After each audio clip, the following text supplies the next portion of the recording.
السلام علیکم دوستو، کافی لوگ یہ پوچھ رہے ہیں کہ کیا احساس کفالت کے پیسے بند ہو گئے ہیں، کیونکہ کوئی کہہ رہا ہے کہ ہمیں 3 ماہ ہو گئے پیسے نہیں ملے، 5 ماہ ہو گئے ہیں، 6 ماہ ہو گئے یا 7 ماہ ہو گئے ہمیں پیسے نہیں مل رہے۔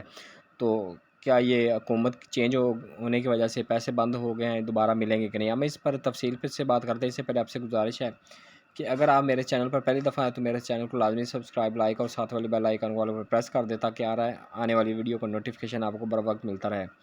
کیونکہ میں احساس کفالت پروگرام، بے نظیر انکم سپورٹ پروگرام، خدمت کارڈ، اسکول وظیفہ کارڈ اور باہمت بزرگ کارڈ کے حوالے سے جو بھی نئی اپڈیٹ ہوتی ہے اس کے بارے میں ویڈیو اپلوڈ کرتا رہتا ہوں۔ تو چلتے ہیں ویڈیو کی طرف۔ تو جی یہ بالکل جھوٹ ہے کہ احساس کفالت جو پروگرام ہے وہ بند کیا جا رہا ہے یا بند ہو گیا ہے، ایسی اس بات میں کوئی طاقت نہیں، بلکہ جو نیکسٹ منتھ آ رہا ہے اس میں جو اس بے نظیر احساس کفالت پروگرام کی قسط آ رہی ہے۔ تو صرف کیونکہ پہلے حکومت جب P T I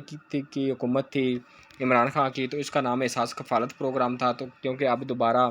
known league اور پی پی کی مشترکہ حکومت آئی ہے تو انہوں نے بے نظیر انکم سپورٹ پروگرام جو بلاول بھٹو صاحب انہوں نے کہا کہ یہ میری والدہ نے پروگرام شروع کیا تھا اس کے نام ہے تو یہ اسی کے نام رہے گا، تو اب اس کا نام بے نظیر احساس پروگرام رکھ دیا گیا ہے۔ تو جن کو بھی یہ پیسے ملتے ہیں، چاہے وہ بے نظیر انکم سپورٹ پروگرام میں تھیں یا احساس کفالت میں نئی رجسٹرڈ ہوئی ہیں، جن کو لیٹر بھی ملے ہیں، ان سب کے پیسے آئیں گے، پیسے بند نہیں ہوئے۔ ہو سکتا ہے کہ پیسے گورنمنٹ اس دفعہ زیادہ دے، اس بات پر کنفرم نہیں، لیکن 14,000 آپ کی قسط آئے گی اور آپ کے بچوں کے وظیفے بھی آپ کو مل رہے ہیں۔ جن کے وظیفے ابھی تک نہیں آئے یا انہوں نے لگوائے نہیں تو وہ اپنے بچوں کی دوبارہ جو بے نظیر انکم سپورٹ پروگرام میں اپنے بچوں کی رجسٹریشن کرائے اور ان کا وظیفہ حاصل کریں۔